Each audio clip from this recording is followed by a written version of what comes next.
Hello, everybody, and welcome back to another episode of the In Between the Stitches podcast. I'm your host, Brady Wilson, without the co host, Chase Olschwanger. Although, Chase, I'll be calling him literally right after the Stars segment, mainly because just go ahead and get the Stars out of the way.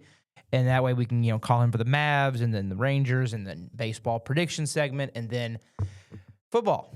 Always fun. Big thing for the Stars, and I'll probably ask him about the Stars when he comes on, but second team to have clinched a playoff spot. No team in the East has done so yet. Vancouver becomes the first team eliminated from a playoff spot. Colorado was the first team to clinch. They have currently at 104 points. You know, the President's Trophy dreams of a week ago, I think, for Dallas have all but really been dashed. I mean, you're down by 7 points. You only got 11 games to go, and Colorado has an extra game on you. I just I don't see that happening. So I think that definitely your opponent looks like it's going to be Minnesota, seeing as how, hey, Nashville's making this huge resurgence, right? They've gotten hot. They're 7-2-1 in their last 10. They've won 5 in a row.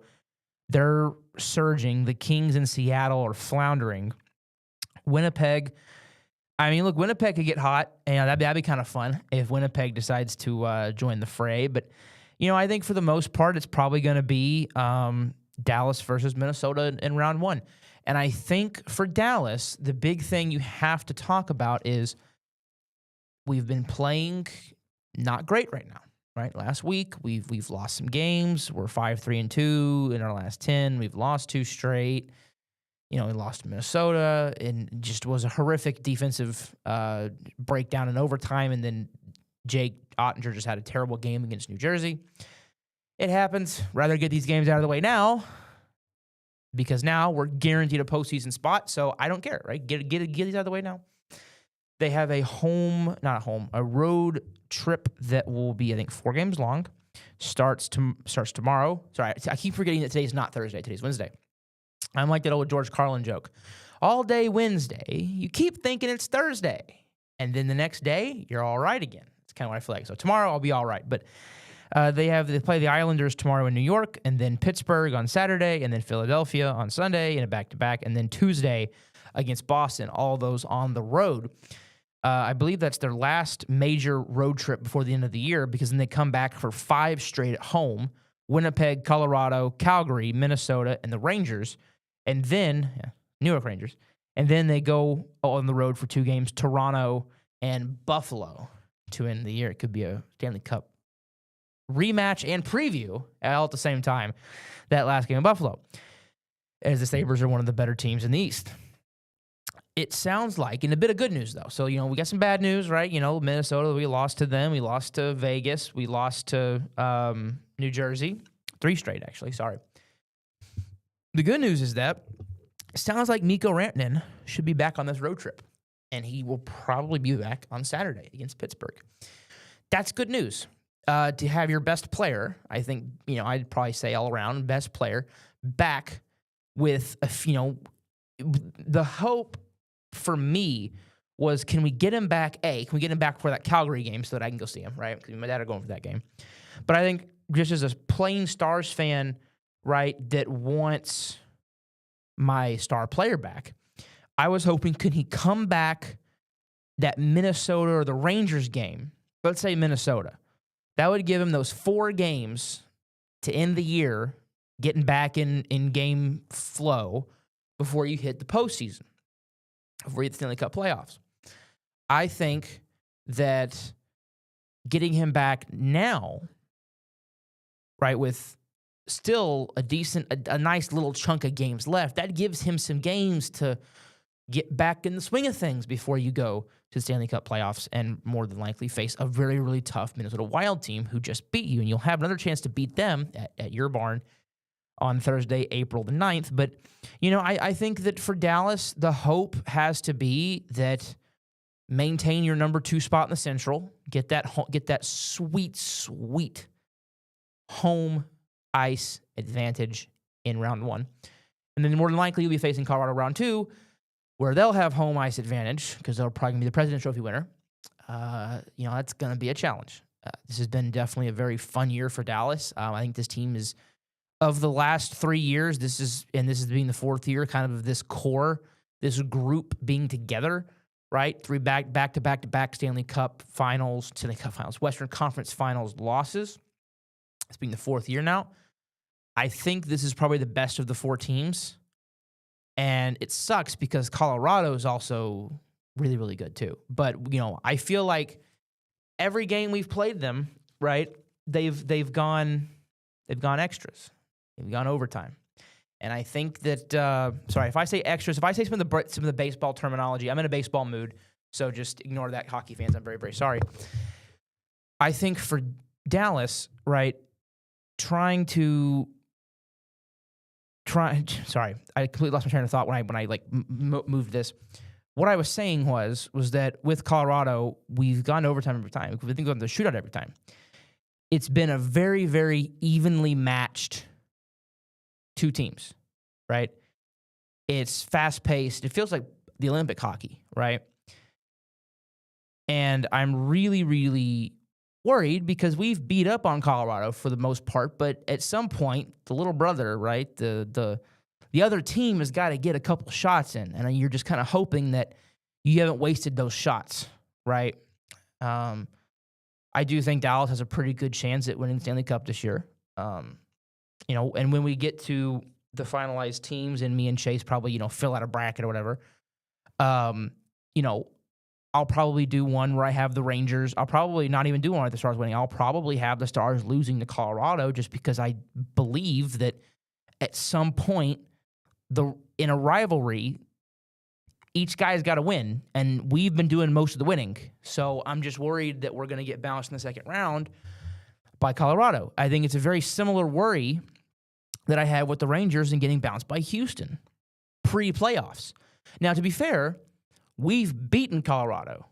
Rangers were not really beating Houston. In fact, they were beating up on us, right? So not the same in that regard, but I think that same worry of, look, I think that we're better than people maybe giving us credit for. I think we're better than Minnesota. I think we're better than whoever we would face past Colorado, right? I think we're the second best team in the conference, but there's just that one team that I think can get us. And I think we're going to see them in the second round, which worries me. So the Stars, hopefully they get this kind of bad hockey out. They look tired. I'm hoping that they can kind of get this bad hockey out now, because when we get to the playoffs, we can't be playing like this, right? We can't have this poor defensive structure in our own zone. We can't have the offense not really being able to muster much. We just cannot have that. Really, the main problem, though, has been the defense, right? Defense is just, and we've been a really, really good defensive team, going into this season, right? We've been a really, really good, but the past couple weeks, it's just, since we lost the streak, it's been rough. So I think for the Stars, we just kind of have to hope that they get this bad hockey out now, and we're not worried, and so that way we're not playing like this in the postseason.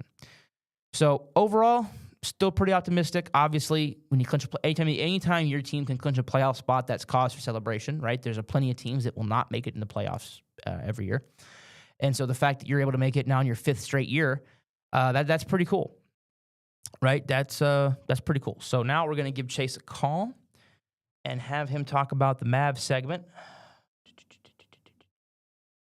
No idea if he's watching. I haven't checked the chat.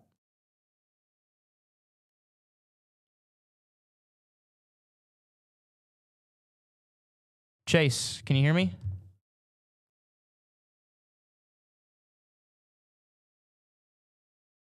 Hold on, I can't hear you. Okay, let me disconnect. All right, when all else fails, now we're gonna try to. It was working when I right before I went online. It was working just fine. I was actually listening to music through it while I was doing my getting the show set up. So hopefully, let's see.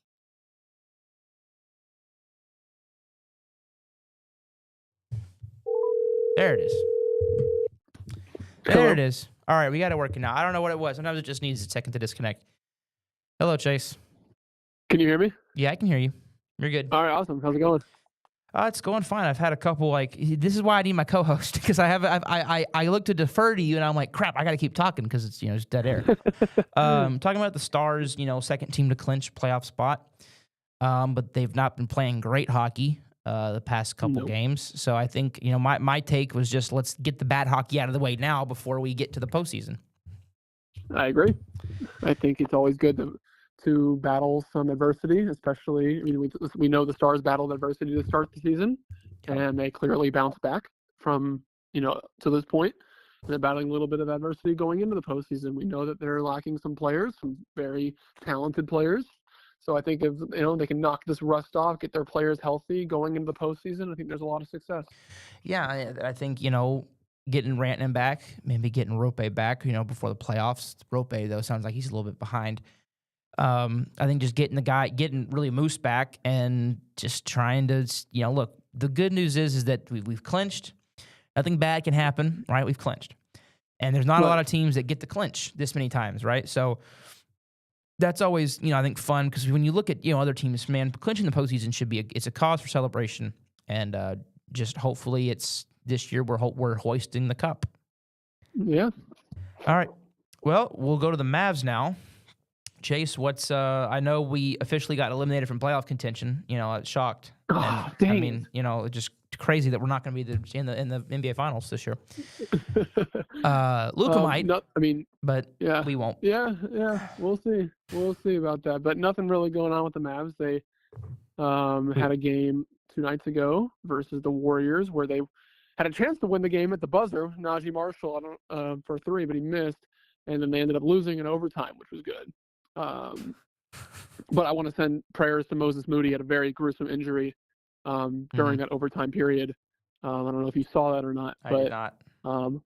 Yeah, I think he tore his patellar tendon on going up on a wide open layup, and was going up and then just falls, and his bone was completely out of place. So it did not look good. But prayers for her. Yeah. If you didn't know, the patella is what stabilizes the front part of your knee. So it's what allows you to. I've had it explained to me because my youth pastor tore his patella twice. So he was explaining to me how okay, that's kind of the thing. So if you tear your patella, you can walk straight. If you leave your leg straight, you can't bend it because the patella is what stabilizes your knee when you bend it. Yeah. I saw people in the comments after on the post about it saying is this worse than the ACL? And people yes, yes, it's worse. But it's harder to tear. Steve Kerr, I think Steve Kerr post game or today at least said that it was a clean X-ray. Obviously, there's a big injury there, but there was no excess damage or whatever. There was no extra stuff going on, so it should be a pretty clean surgery. But yeah, hopefully he'll be back on the court soon and recover. But I never like to see that for anybody happening. But just was watching the game and it happened. I saw what happened. It was just not pretty to look at. Yeah. But focusing on the Mavs, they play tonight in Denver.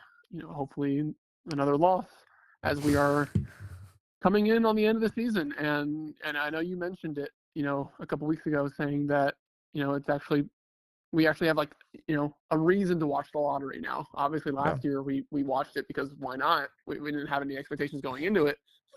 Oh, I had expectations. Well, sure. If you thought that there was a rig involved, then yes, there was expectations. And guess what? Those expectations came true, didn't they? But no, for real, they the Mavs have a genuine, a legitimate shot, just going into the draft to actually land the number 1 pick.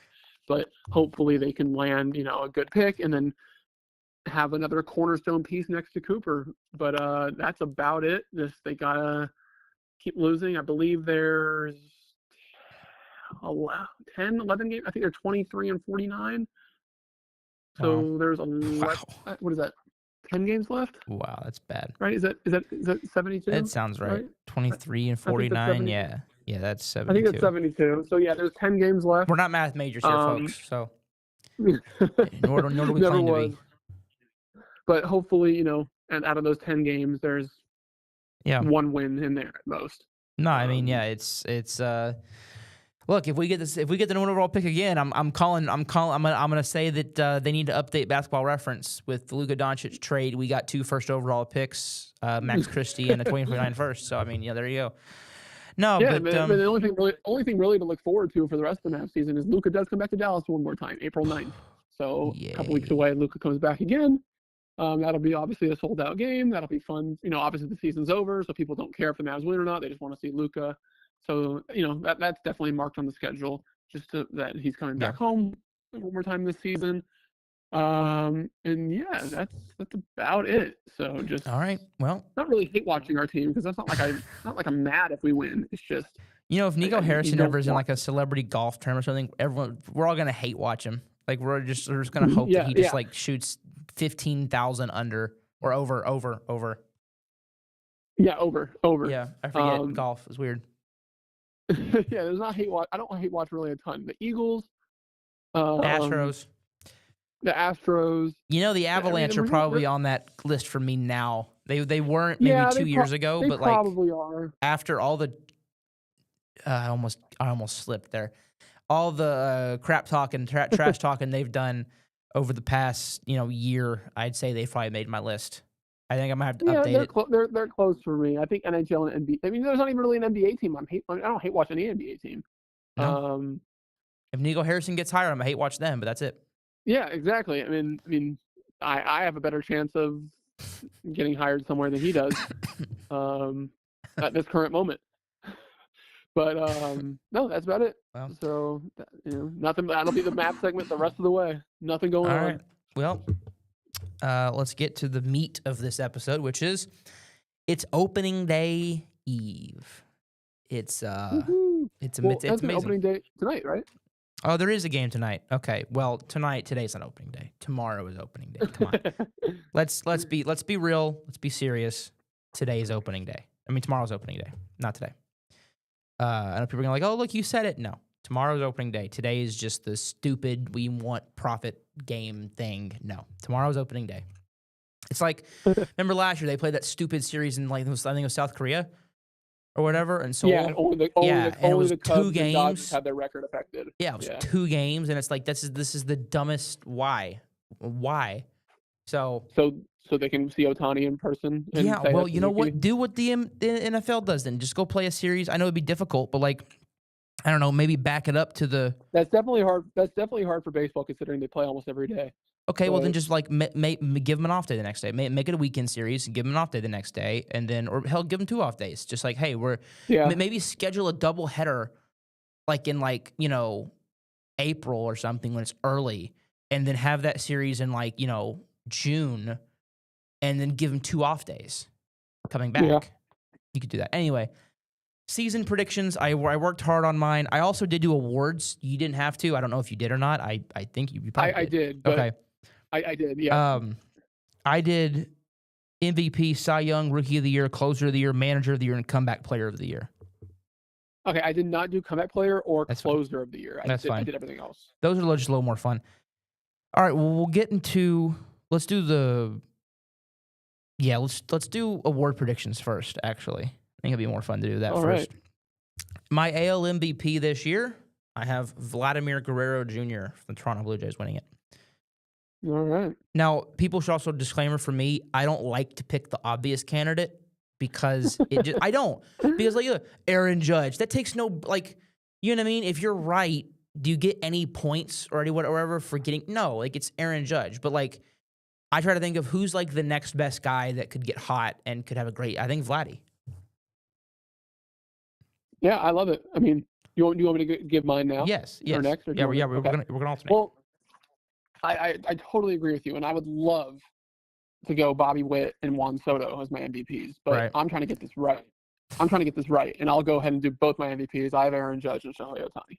It's going to happen. It's going to happen every year until they retire. MPC. I'm not going to look past it. So as much as I don't want it to, I don't hate the guys. I want to see some variety here. All right, NL MVP did not go Juan Soto. Did not go Juan Soto. I went with who I actually have as the second best team in the league after ironing all this out, which is Bryce Harper from the Philadelphia Phillies. All right. I think that he could. I think that'd be a huge. I think he could definitely have a type of season where he, look, Otani could get injured. Otani could have a bad couple weeks. Otani could, whatever. I mean, Otani could be great, but another guy on the team, Betts could be better. And so Harper, I think, is bona fide. Like, you know what I mean? Like, I think there's just a chance that Harper gets that if Otani doesn't. I like it. I like being different. Now, AL Cy Young, I had to put a disclaimer because I was watching a video today about like the upcoming season, and I forgot that Skubal, who is my AL Cy Young, I did go with the obvious candidate there because I also love Tarek Skubal, but I went, he could get traded at the deadline. Mm-hmm. It's a contract year. If the Tigers are out of it, I put an extra candidate just in case Skubal. He could win it if Skubal gets traded to to the National League, right? Right. And it screws everything up. So my AL Cy Young is Skubal, but my just in case he gets traded guy is Max Fried. All right, I like it. For me, I went with this guy last year too, and I'm running it back with him. My AL Cy Young is Garrett Crochet. That's fair. That's a solid pick. I mean, he definitely could have won it last year. Mm-hmm. NL Cy Young, I got Yoshinobu Yamamoto. I think he's poised for that type of season. I think that there's one guy that could eclipse Skeens. I think it's him. For me, I do have Skeens as my Cy Young, the National League, but I do also have not really a disclaimer because I'm not changing Skeens. I just have a sleeper Cy Young pick, and that's Christopher Sanchez. Okay. AL Rookie of the Year, I feel like these two were pretty obvious guys. I think Trey Savage builds off his postseason run and has a great year for the Blue Jays. See, I did not lean there. I did not go Savage. Where'd you lean? I went Kevin McGonigal. Oh, okay. It's nice. NL Rookie of the Year, Nolan McLean. I'm going two pitchers for these two. Again, I kind of went with the obvious candidates, but yeah, I mean, I think McLean's poised for that type of year. Yeah, I went Nolan McLean as well. I thought about Connor Griffin from whatever his last name is. I cannot remember what his last name is. I keep wanting because there was Connor Griffin from Pittsburgh. Yeah. Well, I know where he's from. I can't remember if it's Griffin or Griffith because Griffith was a famous baseball guy, Clark Griffith, and but I keep thinking it's Griffin. Whatever his name is, that guy. But I didn't go with him. I went with Nolan McLean. And you said McLean too, so I'm moving on. Yeah. AL Closer of the Year, I went with Andres Munoz. NL Closer of the Year, I went with Edwin Diaz. I probably would have went both of those guys anyway. So I mean, you can make a case for maybe if Bednar gets that closer role in New York, Ryan Helsley with Baltimore. I could argue, any one of those guys. Hey, Tyler Alexander with the Rangers. Never know. Hey, one of the five closers we have. One of the five closers we have. AL Manager of the. I'll go and do Comeback Player of the Year. I have Jordan as the AL Comeback Player of the Year, and I've got Brandon Woodruff as the NL Comeback Player of the Year. All right. And then I don't have many. Yeah, I know. AL Manager of the Year. So I did those two about it each because I know you didn't have one. I have Dan Wilson of the Seattle Mariners. Yep. And then NL. I have Dan Wilson. Yeah, I figured. What did you say? Yeah, I figured. I had Craig Counsell as NL Manager of the Year.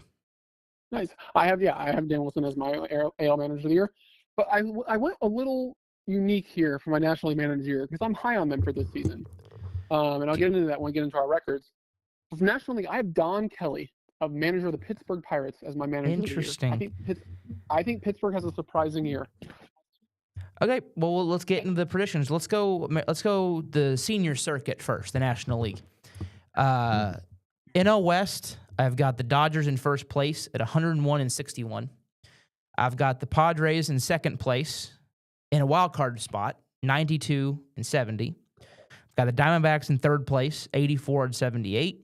I've got the Giants in fourth place at 83-79, and I've got the Rockies at a 3-game improvement from last year, 46-116. Woo!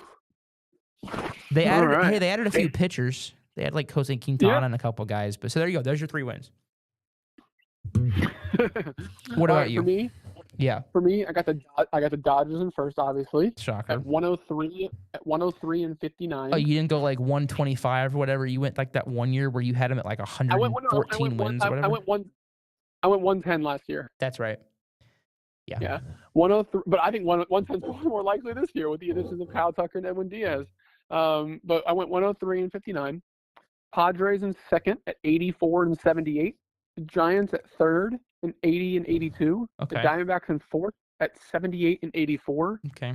And for me, I give the Rockies a little bit more wins here. I give the Rockies at fifth at 56 and 106. Okay. Look, I mean, the Dodgers are clearly the favorite here. I think the Padres have done enough to still remain like a solid number 2, right? I think I have them as the number 1 wildcard team in the NL. The Diamondbacks, I think they're poised. They have some decent hitters. You know, the pitching can stay healthy, can get healthy, because Kelly and Burns are still hurt. I think Burns is missing most of the year, if not all the year, and Kelly's hurt to start the year. But I mean, look, you never know. I love Torey Lovullo. I love Torey Lovullo. Giants, I don't think Vitello's going to work out at least year 1. I think maybe he needs a year or 2 to kind of get used to the major leagues, right? Because this is unprecedented, right? And I think he's kind of had a rocky start. If you've been watching, there's been in so many of his interviews and his media days or his press conferences, he's had to he's brought up Tennessee. He won't let it go. The media's not asking him about it. He will not let it go. And so that just kind of worries me. Just, you know what I mean? Any type of bad start is just it looks bad. And the Rockies are just awful. So. Yep. All right. NL Central, I've got in first place, 92 wins, Chicago Cubs, 92 and 70. I think that Bregman look, if he's not MVP 2019 Bregman anymore, right? Crazy to say that was 7 years ago, but makes me feel really old. But, look, that ballpark, he can mash. He can mash in that park. I like Craig Counsell. I like the makeup of the team, and I think the team has a chance to, look, that NL Central feels kind of wide open now. The Brewers are going to heavily regress, right? Trading Peralta and that kind of stuff. So the Reds I have at 86 and 76, and I have them as my third wild card team. I have the Brewers in third at 80 and 82. I think they're just due for a massive regression. Pirates 76 and 86. That's an uptick from where they were. I just don't think that they're going to creep into that playoff talk just yet. And I think the Cardinals at 72 and 90, they're entering into this kind of rebuild where it's going to be a few years that are going to be pretty bad. I like it. For me, I'm a little harsher for this division for sure. But for me, the Cubs in first at 88 and 74. Okay. The Brewers in second at 84 and 78. Okay. Because until proven wrong, Milwaukee just always is good for whatever the reason. The Pirates in third at 77 and 85. 77 and 85. You do not like the Reds. I'm not impressed. The Reds at fourth, 75 and 87. And the Cardinals in fifth at 70 and 92. Okay, so we're pretty close on the Cubs and the Cardinals, but everywhere else is kind of jumbled. Mm-hmm. Well, we were right there on the Pirates, too. Yeah. I'm 77 85. Just where we have them is very different. Look, Right. I like the Reds. I like Tito Francona. I think he's a Hall of Fame manager. I think that Ellie finally I think he's definitely a dark horse MVP candidate. I think that team has a chance to take the next step. The East, I had the Phillies, 95 and 67. I think the core is aging, but I think the core still there. I think Adolis Garcia was definitely a comeback player of the year candidate for me in the National League. Ultimately with Woodruff, because Woodruff had such an awful injury, and so coming back from that, I think rather than just regression. But I think hopefully with the pressure off of him, Elbami can get back to his slugging ways, and I'm rooting for him. Outside of the first 3 games of the year, I'm rooting for him. And then the Mets at 90 and 72. I think that team just was woefully incompetent compared to where they should have been last year, and I think maybe this year they're a little bit more towards where they need to be. I have the Braves at 78 and 84. They're going to have to weather injuries. Oh, the Mets are my second wildcard team, by the way, if that wasn't made clear. The Braves, 78 wins. Yeah, they're just not very good. I mean, they're just kind of mid. They've got good hitters, but their pitching is just decimated with injuries. Imagine that's what happens when you teach your pitchers terrible technique. Anyway, Marlins, 77 wins. I think that they're definitely a team that's getting a little overhyped. I love Kyle Stowers, but I don't see them getting in that playoff talk this year. They need another offseason of the prospects maturing, and maybe another offseason where they add a few pieces before they're finally competitive. And the Nationals are fully entering into this rebuild. I have them at 55 and 107. All right, I think we have the same team. Like the team's ranked correct, the same. But for me, record-wise, Phillies in first at 93 and 69. Okay. The Mets in second at 92 and 70. The Braves in third at 86 and 76. Wow. I think their bats are just going to be able to keep them alive. I know it's a tough division, but I think they just got really good bats. My issue is stay healthy. They have no pitching. Yeah, I mean, they're going to wait. They have to wait on Schwellenbach and Strider, but didn't they sign someone? Yeah, I think they did, but I don't remember who. They also got Robert Suarez. They did in free agency as another closer. So I don't know. I think the Braves bats can keep them alive. Just above 500 at least. The Marlins at fourth at 72 and 90, and the Nationals in fifth at 64 and 98. Okay, so yeah, let's go to the American League East now. Let's go reverse order. I have the Yankees in first at 94 and 68. This is the weirdest division in baseball. You're going to see why. I have the Blue Jays as my first wild card team at 92 and 70. Okay, pretty simple, right? I think that Vladdy kind of carries them to that. I think that they're still a really, really good team. I just think the Yankees are a little bit better. I think they're a little pissed off from last year too. Orioles, I have them in third at 86 and 76. I think adding the Polar Bear, I think adding Ryan Helsley, I think those are really nice additions. My one concern with them, and the one reason why I almost put them in fourth, was their starting pitching is a humongous question mark that they're going to have to answer. But I think if their bats can find themselves again, they can kind of... They're my Braves this year. For what you described the Braves as, that's kind of what I think the Orioles are. I like it. I have the Red Sox in fourth place at 85 and 77. And my third wild card team, I have all three wild card teams coming out of the East. Wow. I don't have the Guardians. I don't have the Rangers. I don't have the Astros, Royals, none of them. Nope. I just think that you look at the Red Sox, I think Roman Anthony has a phenomenal year. I think him and Wyatt Langford are both poised for, like, if they could give, like, MVPs to, like, you know what I mean? But you know what I mean? Like, if they could give an MVP to a guy that's, like, making strides, it'd be both of those guys this year, I think. Like, they're both kind of in the exact same boat. Top prospects that I think finally are poised for that big monster year. I think that Chapman's still closing things down. I think adding Ranger Suarez was a big get. You know, I think that they're a team that can kind of pitch their way to the postseason. And then I have the Crochet as your ace. Yeah. And then I have the Rays at 78 and 84. So still a decent team. But just not, you know, that division is so tough that the Rays are just going to drown.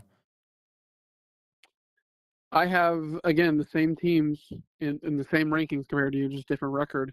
But Yankees in first at 91 and 71. Okay. The Blue Jays in second at 90 and 72. Okay. The Orioles in third at 85 and 77. Okay. The Red Sox in fourth at 84 and 78. Okay. So just one game there. And then the Rays in fifth at 73 and 89. So we're like the exact same. It's just like the games are a little bit off. Yeah. All right. Who do you have as any wildcard teams in that division for you?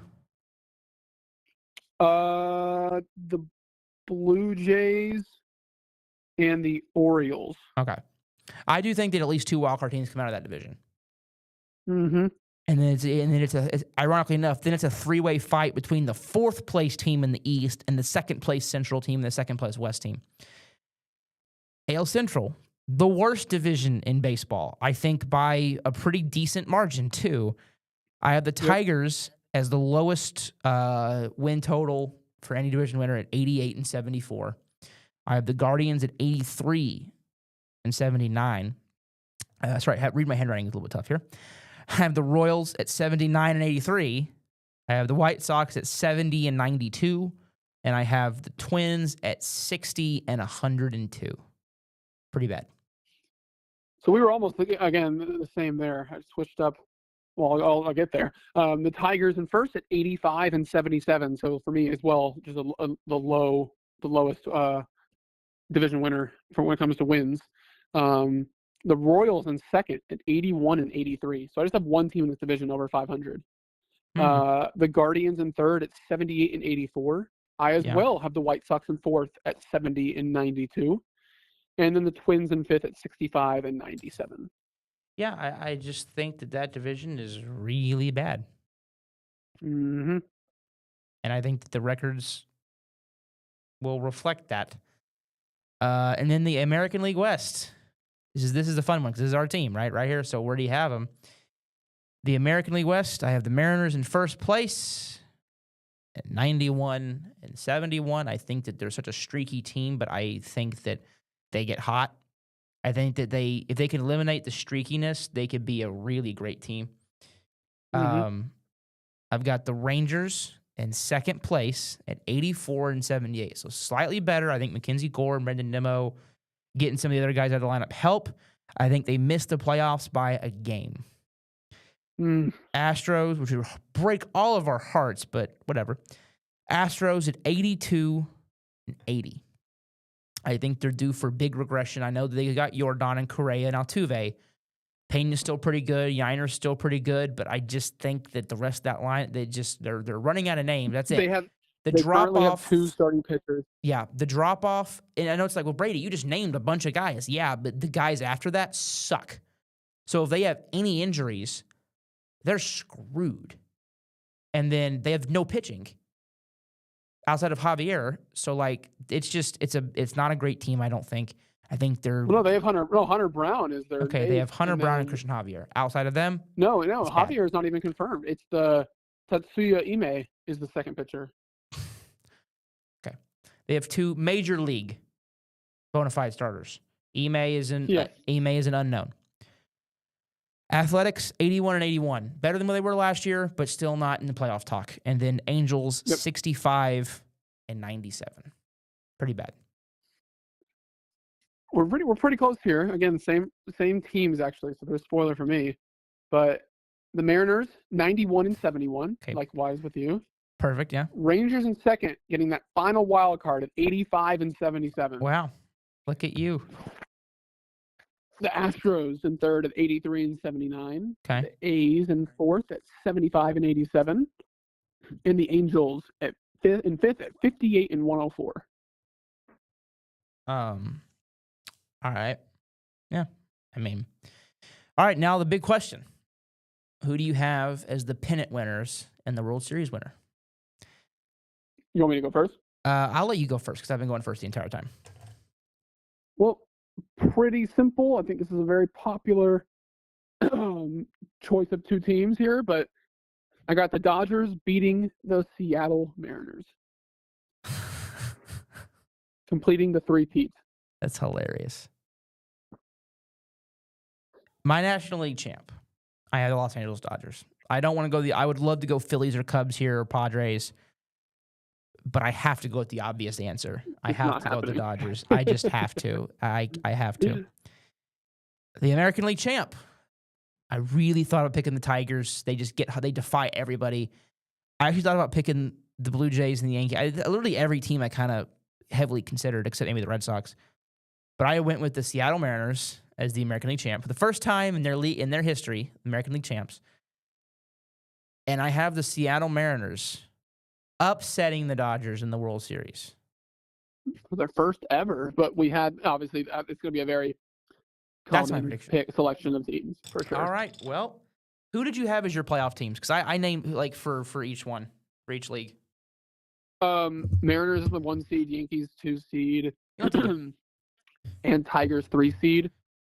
Blue Jays 4th seed, Orioles 5th seed, and the Rangers at 6. Okay, I'm not going to do it by seeds. I'm just going to do it I'll do it by seeds. Yankees 1, Mariners 2, Tigers 3, and then Blue Jays 4, Orioles 5, Red Sox 6. And then I mean the Rangers and the Orioles have the same record for me. So you just think tiebreaker? I just think the Rangers are gonna have the 6th seed. Again, I don't care. Yeah. In the National League, I have the Dodgers as the 1 seed, the Phillies as the 2 seed, Cubs as the 3, Padres 4, Mets 5, Reds 6. What do you have? I got Dodgers 1, Phillies 2, Cubs 3, Mets 4, Braves 5, Padres 6. Okay, so we have a little bit of disagreements, but it'll be fun. We don't keep track of this as much as we do with the NFL one, but yeah, Chase, I actually propose let's do game predictions every game. We have to predict who wins, and we'll see who comes out on top. We'll have an episode. We'll have an episode every single day before the game start. Yeah, to go over our daily predictions. The funny part is, like, would you ever actually bet against the Dodgers? Like, you know what I mean? The only time I would is if they were on the road against like Seattle, Philadelphia. But that's the funny part, though. Like, would you ever, like? It'd be hard to bet against them. I would only bet against them if they're going up against like a better pitcher, like whoever's starting. Right. Like, it just depends on that. Like if Crochet's going on the mound, like I would consider taking the Red Sox if they were in Boston. All right, and then we got football. Really, just waiting for the draft, pro day. I can't wait to talk about Tennessee's pro day. It's next Tuesday. Jermon McCoy gets to work out. Cowboys have been meeting with some teams. We did sign Darion Kendrick, who is a guy that I really liked coming out of the draft, so I think that's pretty cool. I think that definitely takes you out of the we need corner in round 1. In fact, I don't think they take corner in round 1. I don't think there's a guy there for him to take anyway. But I think that I'm gonna go ahead and go on a limb and say if they don't trade pick 92 for like a Jordan Brooks or whatever, I think that Malik Muhammad is the pick from Texas there. They've met with him. It feels like a Cowboys pick. It feels like a guy that they'll draft. So depending on, I know we could trade back in round 1 and get another day 2 pick and take him there. I'm just saying I think he's definitely a target for them. So far, still only 18 first round grades from me. I just don't see anybody else getting to 19. I'm not grading Ty Simpson as a first round pick. Have you done McNeil Warren yet? He's on the docket. Still just watched Brandon Cisse last night. So still trying that 35 players. We still got a lot to go, but we're ripping through them. I just don't see any like other like glaring first round grades except maybe EMW. I mean, there's no receivers, there's no running backs, no other tight. I don't have Sadiq, so there's no other tight ends. I don't see myself ever getting any other offensive linemen. Maybe Pregnon from Oregon, maybe. Yeah. I just don't see. I mean, Anthony Hill Jr. No. Yeah, I was gonna say I would love for you to find a way to get Anthony Hill in there. Defensive tackle, I don't. Maybe Christian Miller if I really like him. He's the one like big defensive tackle I haven't watched yet. Edge rushers. No, I've gone through TJ Parker. I've gone through all the guys. I just don't see any like other like glaring guys that I go, yeah, this guy could be a first round grade for me. Have you gotten to CJ Allen yet? I have. High 2. He was second. Okay. Yeah, 2. So we'll see. Super excited, and I think there's really nothing happening in football right now except for pro days and no really free agency, no really trades. Jalen Waddle got traded. We can talk about that. The Dolphins get the 30th pick. I think another day 2 pick and something else. I think another pick. So good for them. They're the worst team in football. I think they might lean offense at 11, which is good. They're the worst team in football by far. I think now. I mean, maybe the Jets. Ironically. Yeah. I mean, those are like the two, like truly, like they're just awful. At least the Giants have like Jackson Dart, and the Commanders have Daniels, and I'm trying to think who the other bad teams in the NFC. The Cardinals maybe are maybe the other those are like the 3. Tank for Arch. What is it? What March for Arch is the new moniker for those teams. And Arch Manning is hoping that none of those 3 teams take him, and he goes anywhere else. Anyway, all right. I think it's going to do it for us, and we will see you guys next week when baseball